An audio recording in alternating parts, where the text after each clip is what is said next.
Bonjour cher Sagittaire, voici votre guidance et nous avons la carte de la manipulation. Alors, cette carte, elle nous dit maîtrisez vos pensées négatives et ne vous laissez plus manipuler par elles. Alors,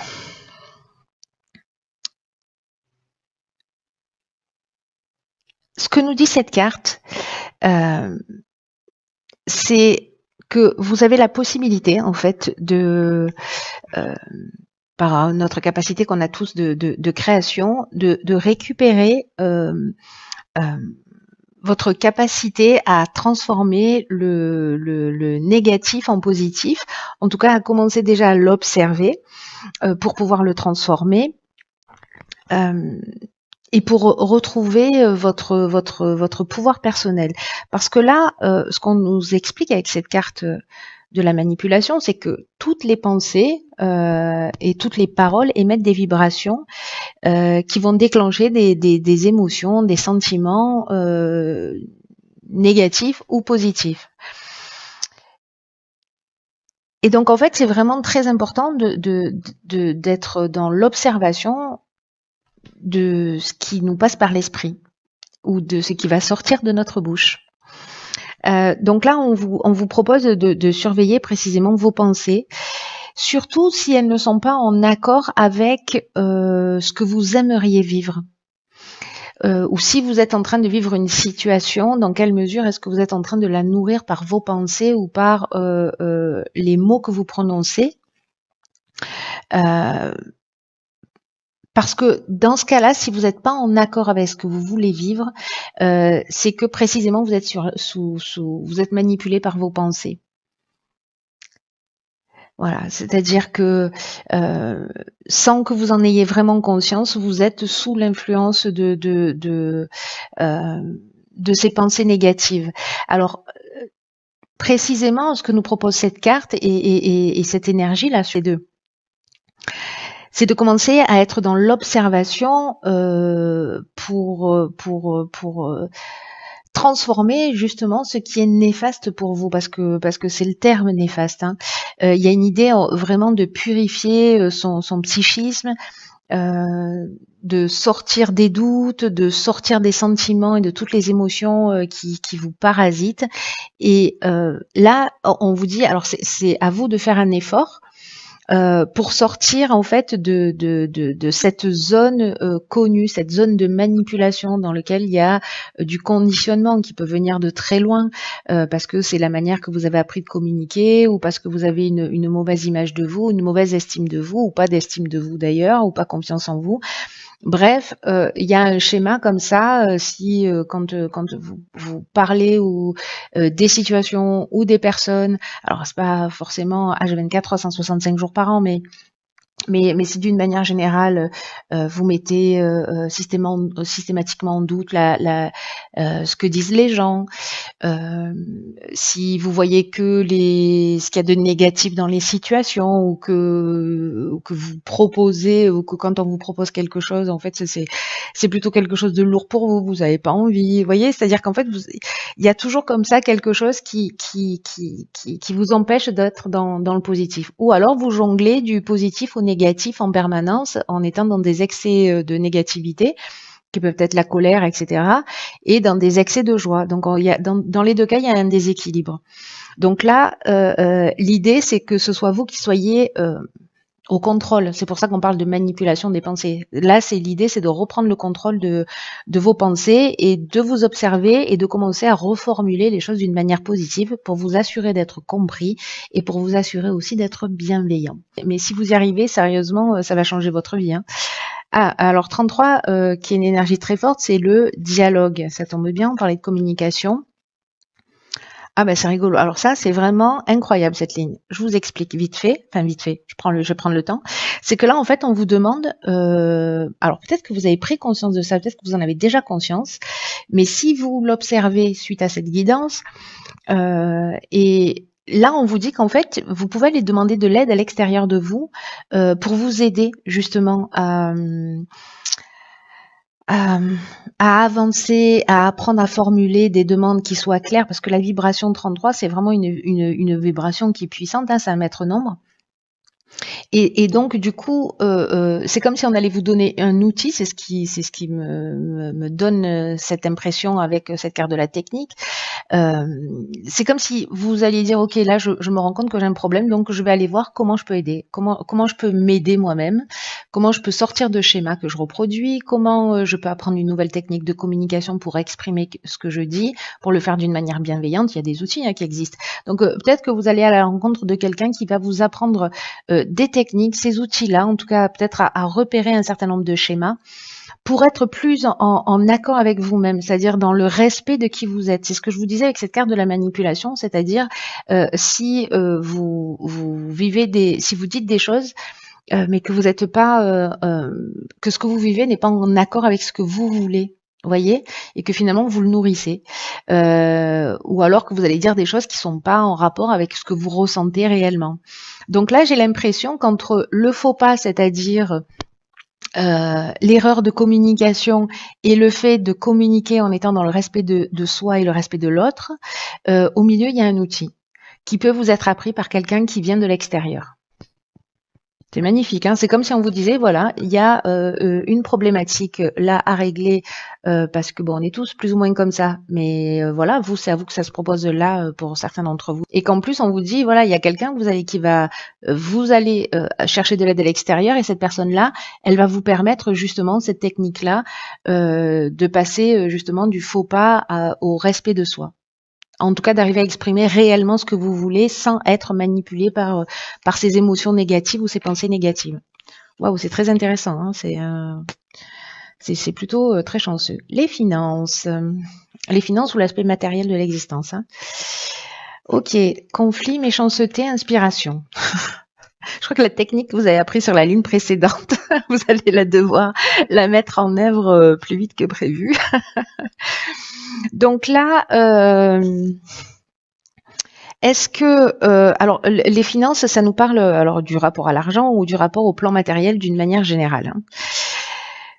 Ce qu'on nous dit, c'est que l'argent, c'est une énergie qu'il faut mettre au même niveau que tout le reste dans son existence, et que là, en l'occurrence, il est temps de trouver un espèce d'équilibre peut-être dans le domaine financier en ce moment. Ou d'apprendre à adopter une attitude qui soit plus détachée ou plus juste vis-à-vis de l'argent en évitant toutes les situations extrêmes. C'est-à-dire soit être dans le mépris de l'argent parce que voilà, l'argent ne fait pas le bonheur, enfin toutes les croyances qu'on peut avoir, ou être dans l'adoration en pensant que voilà, si j'ai de l'argent, ça veut dire que je suis libre, que j'ai du pouvoir. Là, ce qu'on nous dit, c'est que l'argent, c'est une énergie avec laquelle on doit composer au quotidien, qu'on peut, avec les finances, atteindre nos objectifs et qu'on peut aussi se faire plaisir, que l'argent, ça mérite notre attention parce qu'on vit dans un monde qui fonctionne de cette manière, mais que ce n'est pas un but en soi. Et que l'équilibre à trouver, c'est entre tous les domaines de votre vie et celui-là en particulier. Donc là, il y a une idée d'adopter une attitude qui soit plus saine sur le plan matériel. Alors, est-ce que c'est une dualité pour vous ? Parce que là, le conflit, ça peut être un conflit interne, hein, c'est-à-dire son propre rapport à l'argent. Est-ce que, je sais pas, peut-être que vous vous dites, je n'ai jamais d'argent et on revient là parce que du coup, on crée son existence, ou j'ai toujours en galère d'argent ou je sais pas quoi. Quelles sont vos pensées par rapport à l'argent? Quelles sont vos croyances? Dans quel égrégore, dans quel égrégore vous êtes? C'est très intéressant. Alors, avec la carte des conflits, est-ce que vous êtes en opposition avec quelqu'un, soit professionnellement, soit au niveau du couple, soit au niveau familial, enfin voilà, est-ce qu'il y a un domaine de votre vie où vous êtes en conflit en rapport à l'argent?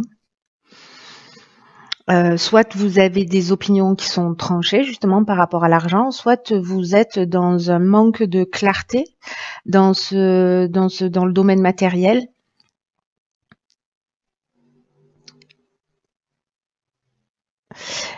Parce que avec la carte de la méchanceté, vous voyez, on est dans de la violence, on est dans des mauvaises intentions, on est peut-être aussi dans une forme de jalousie ou d'agressivité justement par rapport par rapport à des problèmes financiers. Et là, ce qu'on vous dit, alors est-ce que c'est parce que finalement vous allez employer cette technique de modifier vos pensées, voilà, d'être attentif à ça, mais la carte de l'inspiration qui vient mettre une touche de de lumière dans dans cette ligne là, du moins, ça nous parle de compréhension. Ça nous parle de compréhension, ça nous parle de voir les choses clairement.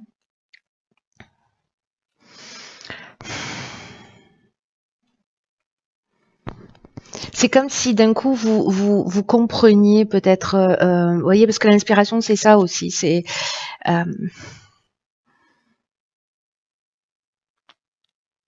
comme si vous aviez une forme de révélation, peut-être par rapport à cet aspect matériel ou au conflit ou vous voyez. Alors, est-ce que c'est parce qu'il y a cette prise de conscience et que vous allez modifier quelque chose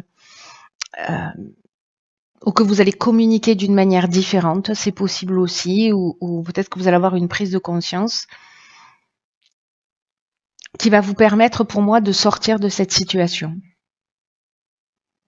J'ai l'impression qu'il y a, vous savez, c'est comme un déclic. Voilà, c'est un peu l'impression que ça me donne, cette carte de l'inspiration.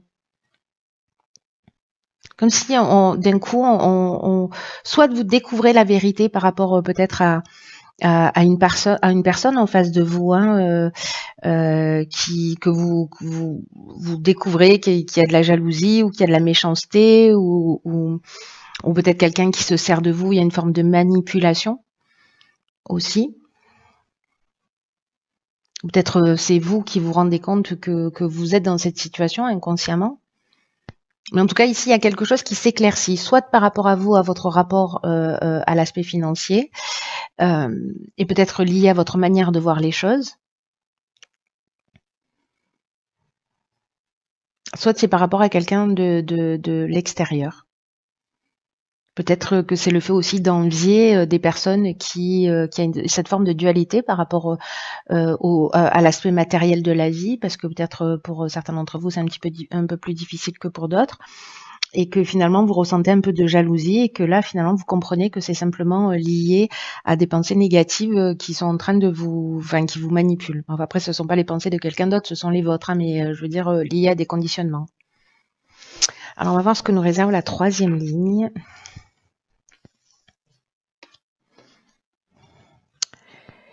Ok, je crois qu'on va faire tous les domaines de votre existence. Donc ici, on a la carte du couple qui est déjà sortie. On a la carte de l'amour, de la révolution et de l'errance. Pof, pof. Est-ce que vous voyez tout? Impec. Alors, la carte 42 du couple, c'est une carte qui nous dit que dans votre relation, alors si vous n'êtes pas en couple, que vous êtes célibataire, ça peut être... ça peut représenter une autre personne avec qui vous êtes en conflit, ou peut-être votre ex-conjoint.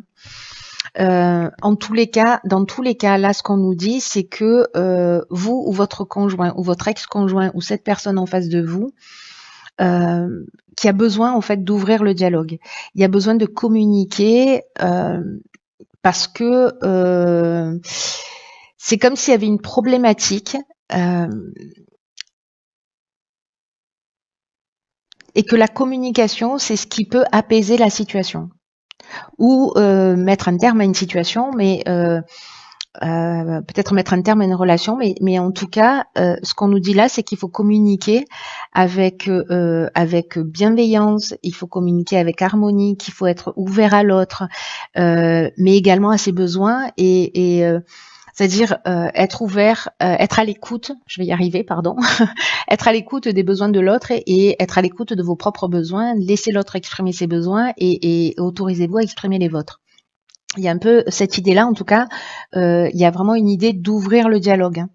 Il y a vraiment une idée d'ouvrir le dialogue, donc Peut-être parce qu'il y a des non-dits, peut-être parce qu'il y a une souffrance, peut-être parce qu'il y a des conflits, peut-être, voyez?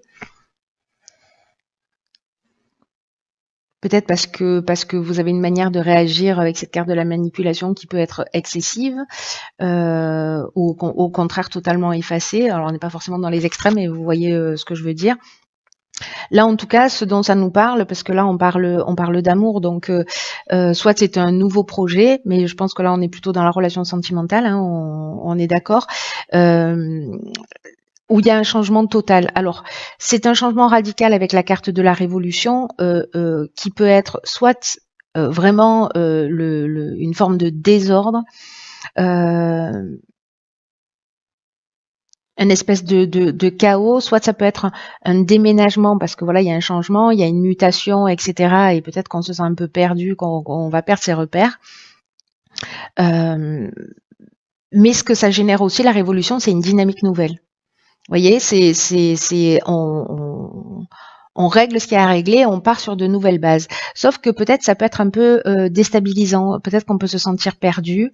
Il peut y avoir un sentiment de vide intérieur ou peut-être de manque de lucidité dans cette nouvelle énergie. Alors soit c'est une personne en face de vous qui provoque cette communication, ou peut-être que justement le fait de communiquer, vous allez vous rendre compte que soit vous êtes en conflit, mais au final vous avez le même but et le même objectif, et du coup vous partez dans une autre dynamique, soit vous vous rendez compte en posant les choses sur la table qu'en fait vous avez des aspirations et des besoins qui soient différents, et peut-être que vous allez vous sentir un peu perdu par rapport à ça. C'est aussi possible. C'est très intéressant, hein. Euh, il y a quand même une idée de mettre les choses à plat, et il y a le fond, c'est ça, hein. C'est la manipulation par ses pensées, et en tout cas, voilà, d'être dans l'observation, euh, et d'être en conformité aussi entre ses mots et ses actes, ou entre ses pensées, ses mots et ses envies, quoi, et ce qu'on souhaite réellement. Et que s'il y a un conflit, d'essayer d'en sortir d'une manière un peu différente que ce que vous aviez l'habitude de faire, qui est peut-être ou de l'agressivité, ou voilà, ou de la colère, ou de la fuite. Il y a une idée de faire les choses différemment.